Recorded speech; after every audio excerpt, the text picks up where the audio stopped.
sun's like already up. How awesome. But Yeah, I like that because I was really struggling for a minute there to like wake up at a normal time. Like I'm normally a pretty early riser, and I got to San Antonio and I was like waking up at like 7:30, and I was like, "What's going on here?" And like well, still. thank God. And so now I'm like, okay, 6:30 is like more normal, and it feels more normal because it's like actually light out when Sun. I was. I don't Isn't know, it but amazing though? Like how your body just kind of knows because the sunlight, like, yeah, because that's how we are meant yep. to live, and that's definitely going to be part of our conversation today too. Is like circadian rhythm regulation. You look really pretty, and I look like I just did legs, so I like that one of Well, us dressed here. that's really funny because we're like doing the clips of these now. I'm like, maybe I shouldn't look like a homeless person in a lot of these. But I didn't put a bra on. I was like, this is okay. This is my people. I don't need to wear a bra for them, so it's fine. You can't even see it anyway. No, no, no. We don't wear bras around here. I'm actually just noticing too that because of how this is being recorded, since it's on the browser, it's only showing one of us at a time. So it's going to be flipping back and forth the entire time, which is going to be so annoying for everyone, Hey, but guys, it's fine. it's all good. Oh, These are the oh things well. you can't stress about because you can't control them. Well, And I can control this if I can get my Zoom to update on my computer, which seems like a simple task, but has not been working for me all day. So hopefully I can control it soon. yeah, yeah, exactly. We're pumped to talk about this, guys. We're going to be talking about stress, but maybe not what you're. And I went down like a rabbit hole before this when I was on the treadmill of listening to like all these different things related to stress. And I was like, okay, we want to keep this simple for people to digest. Like, we have a habit of like getting into like so many technical things behind it, but um, maybe not stress the way that you're thinking. Or you might be watching this going like, I live a pretty stress-free life. Like, I'm easygoing, right? You might be that kind of person, but there's other stressors that we want to talk about today that might be impacting why you aren't making progress or aren't making the kind of progress you think you could be making, or if you're not really on that path yet of your health journey, getting ahead of that so that way when you do start working on those health goals, you can make the progress that your body's capable of making, regardless of kind of some of that outside stuff that might be going on. Yeah, and I think when it comes to, lack of progress or things that we blame, I think we often go to stress, we often go to hormones, and we as coaches also often go to like first, let's say like consistency, like are you actually being consistent? And then if you are, the stress and the hormone pieces tend to go together, and that's kind of what we're going to be talking about today too. Because I did a pretty in-depth stress team call for our clients like 2 years ago, maybe. I think you were actually on that call as a Oh, client. yeah. Um, and we talked about stress being so multifaceted, but the example that I like to give, because the visual was great, was we think of stress as being stress perception. Do I feel stressed? Like, mentally, am I feeling stressed? And some of us have just gotten really good at managing our stress perception, and that is fantastic because that's certainly a form of stress. Like if you actually feel psychological stress, but sometimes too, that's just one piece of many different things that are contributing to your overall stress bucket. So we kind of have this visual of like our total allostatic load, our big bucket in the middle. This is like your total stress. And then all these little buckets around it are, various other things. And if all those little buckets are overfilling, they're still going into that big stress bucket. So we have to evaluate, all these different factors that could be contributing, and not simply do we feel stressed? Like, is my work stressful? Is my job stressful? Do I feel under pressure? You might not, which is great. Many of us do. But if you don't, and you're like, yeah, it So, doesn't apply to me, great. But some of these other things may apply to you. And when we think about stress and how it impacts our body, how it impacts our hormones, I can pretty much say like this is an oversimplified term, but when it comes to even talking about hormone imbalances, because everyone wants to jump to hormone imbalances, everyone wants to blame hormone imbalances for their issues, but hormone imbalances themselves are not a root cause. They are a symptom of a larger problem, which is almost always stress in some capacity, right? And we're going to talk about what those different things are.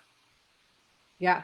And I love that you said that too, because I think sometimes people jump to more of a serious matter when the underlying issues could come from lifestyle changes, but we become so hyper focused on like what can I do right now to fix myself versus looking at like what are the day-to-day things that you might not even recognize that are kind of pouring into those buckets. So let's talk about what some of those things are. So this one is a big one for me personally. About 10 years ago, I started really looking into what was in my personal care products. My mom was like a crazy crunchy mom. Like we were eating, she pulled dairy out of our diet when I was like 10 years old. Everybody was eating white bread. I was eating whole wheat bread, like things like that just early on.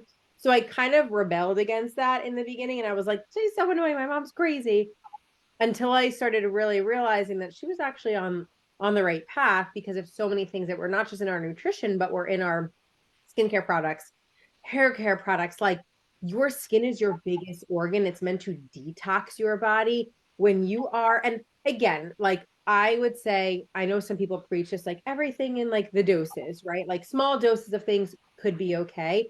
But think about how old you were when you started wearing deodorant or washing your hair or using these things on your body. And so over those years, especially as women, and I'm like a pretty low maintenance person. I mean, I shower every day, but I don't wear 7 different makeup products. I don't, I probably dye my hair once a year, and if I even do that.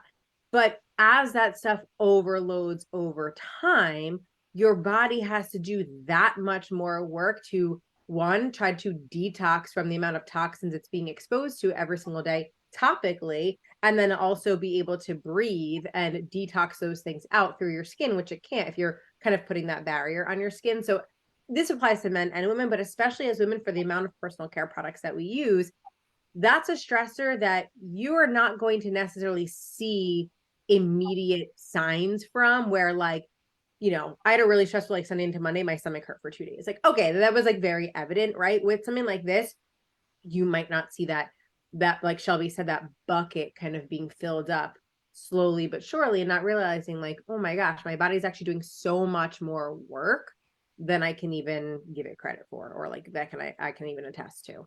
So that's one of them.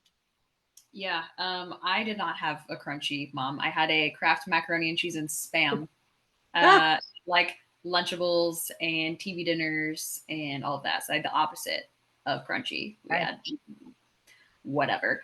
But I think about that now too, and we'll talk about this with the nutrients portion of this, but we can call that bucket kind of like environmental toxins, right? And I think a lot of people kind of like eye roll at that, and like, yeah, if you are doing all these other things, hardly eating, barely sleeping, all of these things, and psychologically stressed, like, is it your perfume that you wear that's really just sending you over the edge? Maybe not. But if you have the ability to just swap out some of your personal care products as they, run out with things that are a little bit more clean, green, lower tox, there's no reason not to, right? Like there's, you're going to pick and choose. There's certain products that I'm like, I can't live without this. But I then can't there's a lot of things that I'm like, this is easy to swap out. If it's easy, that's one thing to do. But I think to your point, we don't even think about environmental toxins either, of being things like, mold or unfiltered water or other, kinds of things that may be in your environment, or like, not washing your vegetables, pesticides, things like that. So it's like all of these things that are seem maybe overwhelming at first, but it's actually just like, okay, I bought a $70 water filter that like I'm really obsessed with and I feel really good about that. Like, cool, I'm going to use that for the rest of my life until it doesn't let me anymore, and just buy filters here and there. That's not a huge investment for me. Like, that's easy. So it's again just kind of picking and choosing, but kind of thinking about, I mean, stress in general, we have obviously, again, all of these things that contribute to stress, but it's also important to remember, guys, not all stress is bad. Like, everyone wants to demonize cortisol and demonize stress, and like for good reason. Again, chronic stress does lead to, again, like hormonal imbalances and a lot of other things down the road. But acute stress, immediate stress is meant to make us like kind of get up and go, right? Stress is something that used to be coupled with movement when, we had to run or fight or flight. That's literally what that stress system is, right? So your body responds as if it needs to do something, fight or flight, when in reality, most of us are experiencing this chronic stress not as a result of needing to go for a run or fight a bear or whatever. So we kind of just sit with this, super high blood sugar and this chronically elevated cortisol, and it's wear and tear. It takes a toll on our bodies, and again, it cascades into things like insulin resistance and hormone imbalances. So unmanaged chronic stress is what we're talking about here. We're not talking about the stress of you did a really hard leg day and your body is currently like inflamed in order to recover. That's good. Acute stress in the gym, good.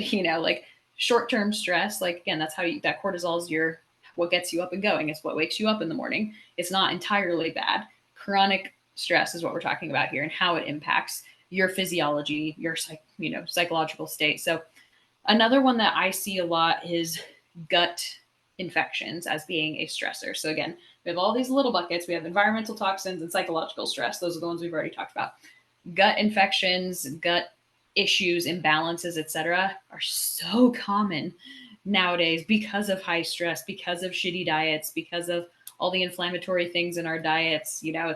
It's really hard to get away from having something going on in our gut. A lot of us have some intestinal permeability or some overgrowth of bad bacteria. Typically when we're stressed, our stomach acid production gets lowered, which then leads to you're experiencing all of this. You should be the one talking about the gut stuff, but maybe it's too soon. Like it's sensitive. It's sensitive. Yeah, the lowered stomach acid allows that proliferation of like the bad bacteria, right? When you think about like acids and the acids being low, that makes sense that things can grow and overgrow. And same thing too, a lot of conditions in the gut cause a lot of inflammation. Our gut lining is inflamed. We're eating a lot of processed foods and drinking alcohol and we're stressed and our gut is just not having it. It might be like, you might be thinking, okay, I just maybe have some inflammation and some like IBS or whatever. But you have to remember too that like nutrient absorption, thyroid conversion, hormone synthesis, a lot of those things take place in your gut. So if you can't convert your thyroid hormone into active thyroid hormone because your gut is a mess, then your thyroid's going to come down, right? Gut health is so important. And it's also, again, we have this vagus nerve connection to the brain. We have more neurotransmitters in our gut than we do in our brain. Like that's where I think like 75% of your serotonin is. It's very important for your gut health to be on point. So I see a lot of this with like chronic unmanaged gut infections. Everybody's just like, oh, I just like have some, sensitive stomach. Like it's a cute thing. Like I just have IBS. I'm like, ugh. It's not cute. We gotta actually address that. And we have to probably do something a little bit, specific with trying to manage those gut infections. So gut health, psychological stress, environmental toxins. What's another one? I want to add to this too, because when we talk about making progress, right? If you're looking at yourself in the mirror and you're like, I don't understand that, this is going to tie into like under eating as well. So I'm looking at myself in the mirror going, I don't understand. Like I'm doing all the right things. I'm doing cardio. I'm strength training. I'm eating maybe in a deficit and I'm not. And for most women, a lot of the times they tend to look at their midsection, which I always find really interesting because I used to be that way too, obviously. Like now I'm looking at what, yeah, like what muscle am I growing? I'm not looking to like grow my abs, but again, we look at that area as a result of like getting results.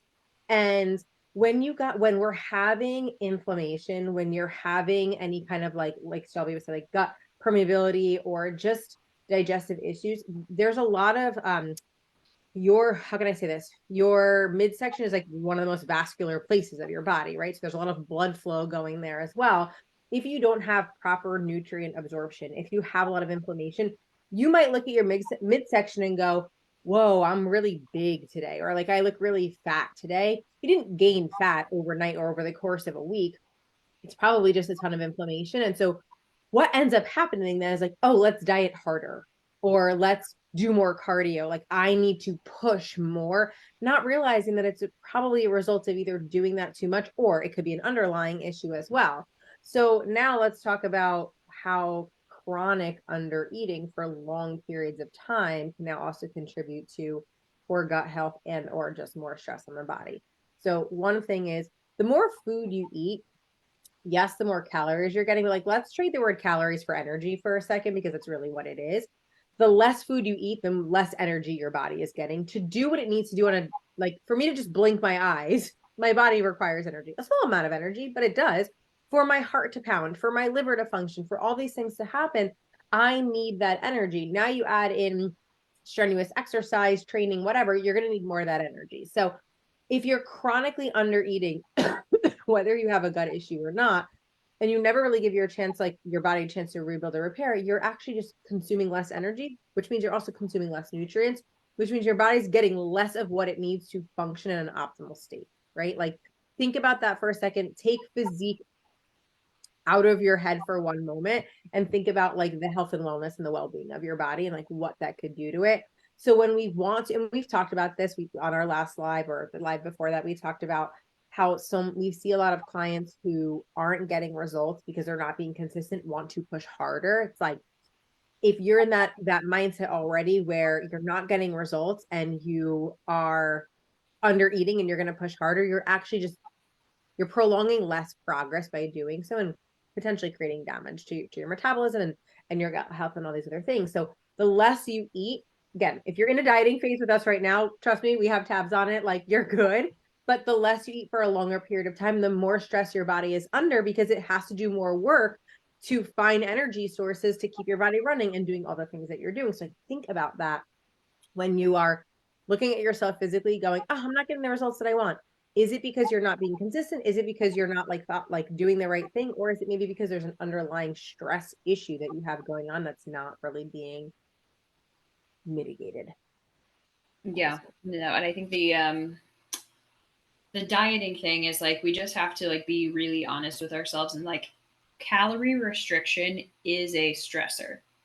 There's no getting around that. Dieting is a stressor. Now, of course, again, if everything else is managed and that's really the only form of stress you have, like that's okay. Like losing weight is healthy for a lot of people, and going through a dieting phase is how you're going to get leaner. Like we're not saying it's bad, but I think a lot of people have all of these other stress buckets already overflowing, and then they want to add a calorie deficit on top of that. And to your point about the nutrients, yes, you're not getting enough energy, but you are also restricting nutrients because typically, when people are super stressed or maybe their diet isn't already on point, they're not already getting enough fruits, vegetables, fiber, things like that.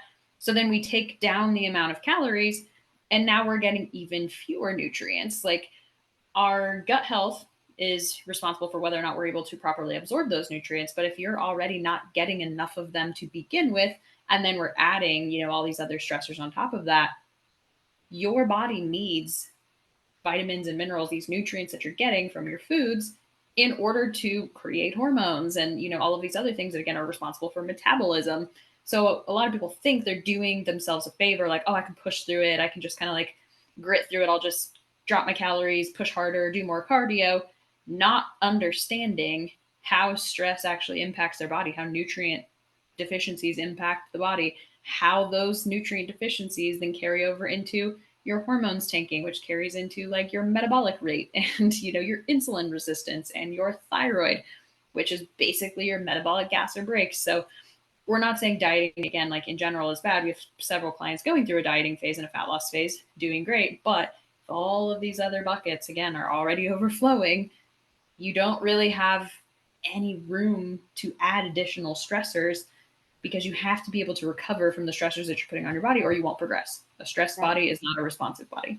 And think of it this way too, and we don't need to like get back into the emotional state, but um if your gut health is poor, if you have all this stress going on, you might think like, oh, I'm a stress-free person, and now all of a sudden you start experiencing like anxiety, depression.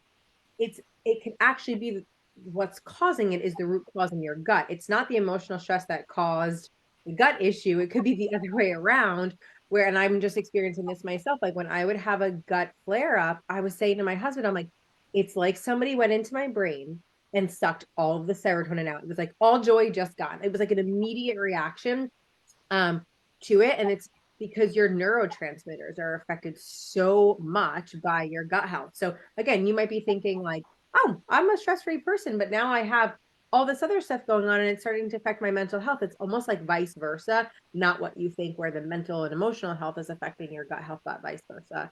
From that perspective as well, which is really Yeah. cool. And I think, when we're talking about, again, gut health and inflammation and things that are toxic, we have to bring up alcohol intake when we talk about this as being, you know, zero health benefits, just straight up. But it is a stressor because one very studied and scientific, like you guys can look this up. This isn't just us saying like, oh, your sleep's impacted. Because I know a lot of people are going to say like, oh, it helps me fall asleep.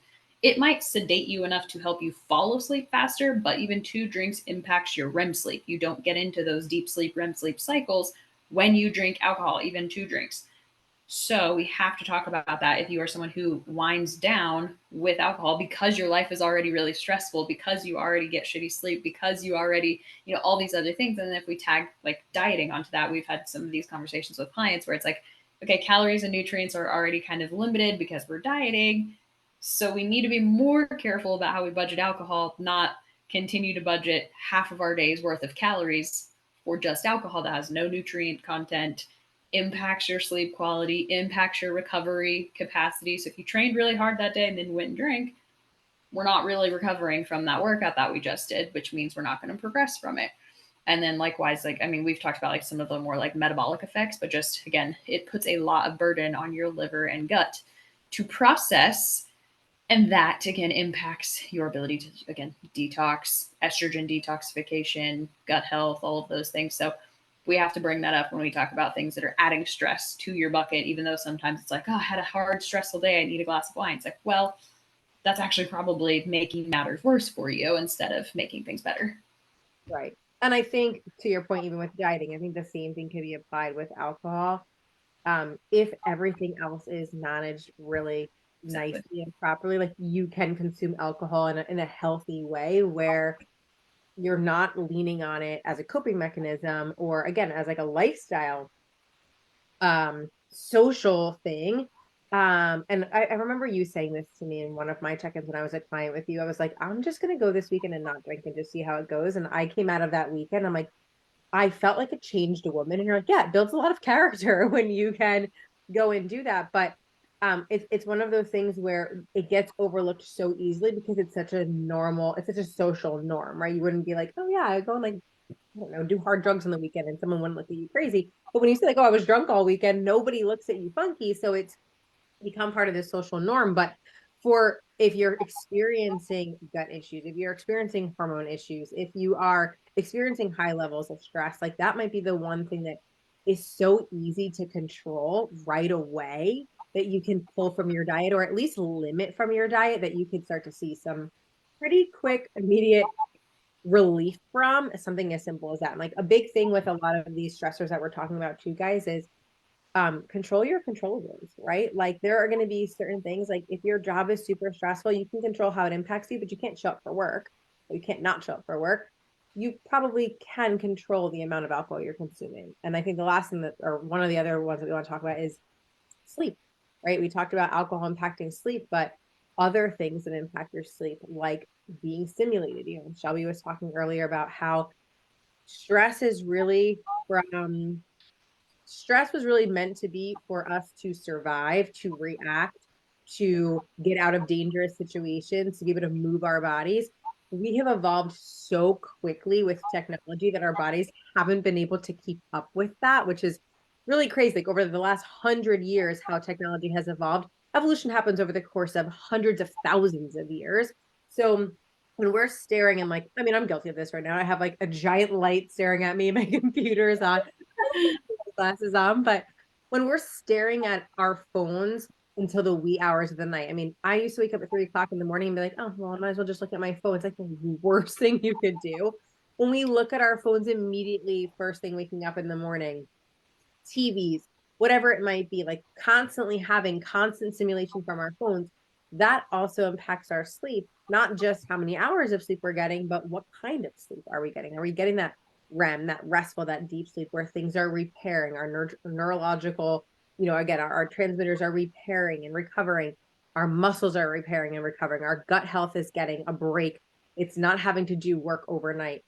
All of those things matter. And it's not a matter of like, oh, I'm just going to go to bed early or I'm just going to sleep in. It's like what you do before you go to bed, what you do when you wake up in the morning impacts that whole, we were just talking about this circadian rhythm. And again, this is something that a lot of us might think we don't have control over, but we do. It's just a matter of making those small changes that consistently over time are going to make a big difference in how you feel when you wake up in the morning or before you go to bed. I'm so glad that you said that about evolution, because I think that's kind of what we're not understanding is, again, we were just talking about this when we got on about how our sleep has been impacted by daylight savings. That's because our circadian rhythm is based around light, And so when we are staring at blue light screens all day because we're working too much, and then we're getting in our beds and, scrolling on our phones without blue light blockers on, without orange light, whatever, and it's this close to our face, Right. you know, stress can be synonymous with stimulation, which is, what you were saying again, like so much on, so many different inputs, scrolling on every device, watching the TV at the same time, doing all these things that we do. Again, what you do, I love what you said, what you do before and after impacts the actual quality of the sleep that you get. Um, so things like getting sunlight, natural light in your eyes first thing in the morning. So many of us just roll out of bed straight to our computers, straight to blue light, and just, never get that natural light, never see the sun all day, and then, leave work when it's dark. It's like, if we could just maybe get up a few minutes earlier and like get some natural light, put some blue light blockers on, turn off our orange light, not have our screens this close to our face, and like really shut those off an hour before bedtime. That will help the sleep quality so much, because technology has evolved way faster than we have, and we're still kind of built on this like light based clock that we just ignore now with having our screens in our face all the time. So and to your point about alcohol, I'm on day 18, I think, not drinking, which is probably like, you're not a big drinker, so this isn't that much of a, that wouldn't be that much of a change for you. But I feel like I've become such a social drinker with all the traveling that I've done. One thing, I love to monitor all of my, various data, and my REM sleep has increased significantly. And I was drinking like twice a week, guys. This wasn't like an every night kind of thing, but that's what you don't realize is like it actually impacts the whole next day too. And, like your anxiety, your blood sugar balance, your cravings, your digestion, all of those things are impacted negatively by alcohol. And so I've just been really noticing my REM sleep is better and my resting heart rate is lower. It's like it's like not a coincidence. Like your resting heart rate has been 12 or something beats per minute lower or whatever. It's like, yeah, my body's now trying to detox poison. So, but to that, stimulation also, again, being a stressor. So caffeine, stimulants. Oh, you're on it. Go for it. Well, that, and usually these go hand in hand.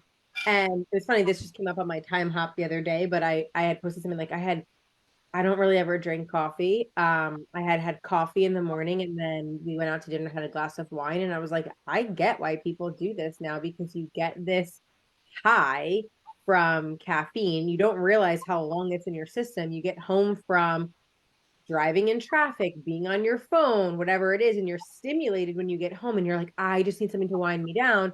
And then the next morning, even if you don't think you're hungover, you're sluggish the next morning because of the one or two glasses or bottle of wine that you had before you went to bed. And it literally creates this vicious cycle where you kind of forget what it's like to function without having these stimulants and these downers. So people think that caffeine gives you energy. It's just a stimulant. It's like tricking your brain into thinking that it's like forcing your body to do the work that it doesn't want to do. And so we push ourselves to either drink more caffeine or like just keep going, not realizing that it's a stressor on our body, gut health as well. But just in general, it's a stressor on your body because it's pushing it past what it actually is capable of doing. I think there's a time and place for caffeine. Again, like you had a rough couple days, you have to show up for work, you can't fall asleep at your desk. Okay, but let's look at the 2 days before of what we could have controlled and changed and worked on to not end up in those situations, maybe 5 days a week or 4 days a week or whatever it might be. And so we've become so, again, it's become such a social norm. We've become so reliant on caffeine. And this is why we have our clients actually track their caffeine intake, is if we start noticing that either their recovery is off or they're feeling really anxious or their sleep isn't good. Well, you're consuming 300 milligrams of caffeine, that could be contributing to why you're feeling sluggish the next day because you only got 6 hours of poor quality sleep, right? Like these things are all tied together. It's really cool to look at it from a like a holistic approach like that, when you can, again, start to realize I can control more of these things than I thought I could control. And like with everything else that we've been talking about, again, the devil's in the dosage here, where like if you're sleeping 8 hours a night and you're recovering great and you have plenty of calories and nutrients and like every hormones are in a good place, like drinking coffee every morning, having your 1 or 2 cups or whatever, and keeping it like caffeine can be a performance enhancer if it's like you have a little bit of caffeine before your workout, as long as your workout's in the morning. But again, when it all goes together, like you said, where it's like, okay, caffeine isn't inherently bad. Using 300, 400 milligrams of caffeine to offset a shitty night of sleep, multiple shitty nights of sleep, because you're so stressed, you're staying up too late, whatever. All these things go together. So it's not necessarily that I see, caffeine on someone's intake form and I'm like, oh, that's a no. Right. Like, no, it's fine usually, as long as it's like not after a certain time and also like not in excess, And again, we always see it going together. If someone's like, again, digestion is starting to suffer, sleep is starting to suffer, that's already telling me body's a little bit stressed. If we're now having an extra cup of coffee at 4 p.m., we're just exacerbating that cycle. So again, like, we're not sitting here saying you can't drink coffee. Like, I have Right. my coffee every day, Like but one with gut or hormone imbalances, it's not going to be your friend. and also too, right? Like doing it in a way that makes sense where you're actually supporting your body versus working against it. Like we'll have a couple of new clients come to us and they're like, yeah, my breakfast is coffee with creamer. And it's like, okay, let's actually have food with that. Right. Again, those nutrients are going to give you actual energy versus just like a caffeine stimulant or kind of caffeine boost. But that's also why we look at everything as a whole. If someone says, I'm struggling with, I don't know, constipation, whatever it might be. It's not like, oh, okay, yeah, let's just go and take. I don't even want to hear the word Miralax ever again after everything. It's like we never suggest like, oh, go and take this supplement to fix what you have going on. It's like, well, let's look at all the other lifestyle things first. And constipation usually is an indicator of stress, right? Like, which again, you might not get immediate relief, or it could be an indicator of pregnancy. But we it's really looking at the things that you can control and really looking at the root cause of things. And typically the root cause is going to come from some kind of stress bucket that's being overloaded or overflowed, that you have more control. And like I mean this in the most empowering way. You have so much more control over that than you believe that you do. Big time. I wanted to go on to a whole other tangent here because I was like, man, we were talking about dieting. A lot of people aren't intentionally dieting. They're just skipping a bunch of meals. When you said skipping breakfast and having coffee, I was like, wait, I wanted to talk about this, but we can kind of save that for another time. Just kind of, again, if you are not nourishing your body from the food that you eat and you are skipping a bunch of meals, going a super long time without eating, just know that that also is increasing your cortisol most likely and decreasing nutrients, which we already talked about. So even if you're not in an intentional deficit, undernourishing your body is still a stressor, whatever you want to call it, dieting or not.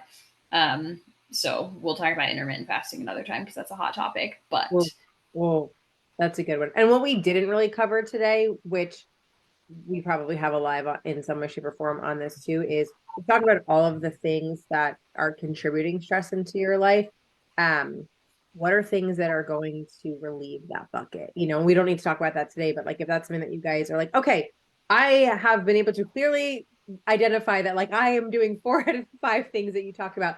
What are some things that you can do to kind of work on that? And just think of like the reverse of it, right? Like you're just refilling that bucket with other stuff. It doesn't mean that you have to sit in a corner and meditate for an hour a day to relieve that, although that can be something. It's like there's other things that you can do in addition to that, again, that you just have more control over that you probably think you don't right now.